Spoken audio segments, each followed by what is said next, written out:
ભાવનગર મહાનગરપાલિકા દ્વારા આપે જે પ્રશ્ન કર્યો એ પહેલાં તો ભાવેણા વાસીઓને સૌથી પહેલાં મારા એડવાન્સ નવા વર્ષના ખૂબ ખૂબ શુભકામના, શુભેચ્છા। ભાવેણા વાસીઓ સૌ સાથે મળીને વિકાસના પંથે જાય, પોતાનો વિકાસ થાય તેવી મારી ખૂબ ખૂબ શુભેચ્છા।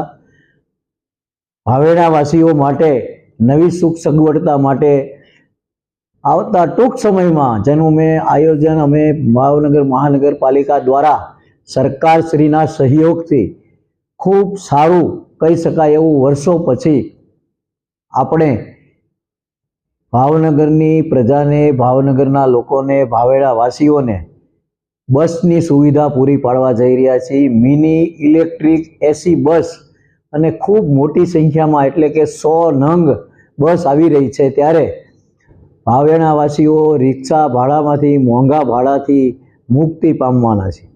આ ઉપરાંત ભાવનગર મહાનગરપાલિકા દ્વારા હાલમાં અત્યારે વર્તમાન લગભગ 1000 કરોડ રૂપિયાના વિકાસના કામો કાર્યમાં ચાલુ છે, એનું કામ ચાલુ છે, જેમાં નળ, ગટર, લાઇટ, લોકોની સુખ સગવડતા માટે ભાવનગરમાં સર્કલો ખૂબ વિકાસ પામ્યા છે। સર્કલોના વિકાસથી લોકોના એક્સિડન્ટ પણ ઓછા થાય છે।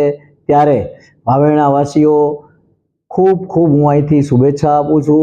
ભાવનગર માટે જે પણ કંઈ કરવું પડે તે માટે અમારી તૈયારી છે અને કોઈના સૂચન હોય તો આ માધ્યમથી કહું છું કે મારી ઓફિસ કાયમ માટે ખુલ્લી છે। આપ મારી ઓફિસે આવીને સૂચન પણ કરી શકો છો અને મને માર્ગદર્શન પણ આપી શકો છો। ખાસ કરીને નવા સર્કલો બનાવવાની વાત છે, નવા ફાયર સ્ટેશન બનાવવાની વાત છે, કોમ્યુનિટી હોલ પણ બનવાના છે, એ બાબતે શું કહેવું? ભાવનગરમાં પૂર્વમાં અને પશ્ચિમમાં 2 કોમ્યુનિટી હોલનું ખાતમુહૂર્ત થઈ ગયું છે। એક તો અત્યારે તો તરસમિયામાં તો આપણે એનું લોકાર્પણ પણ કરવા જઈ રહ્યા છીએ। ખૂબ મોટો હોલ છે। ઉપરાંત 13 વોર્ડમાં ભાવનગર મહાનગરપાલિકાના રાજકીય રીતે જે 13 વોર્ડ છે તે 13 વોર્ડમાં હેલ્થ સેન્ટર પણ છે। ઉપરાંત બીજા નાના નાના જે સાઈડમાં એના પેટામાં આવતા દવાખાના જેને કાંઈ સેન્ટર છે।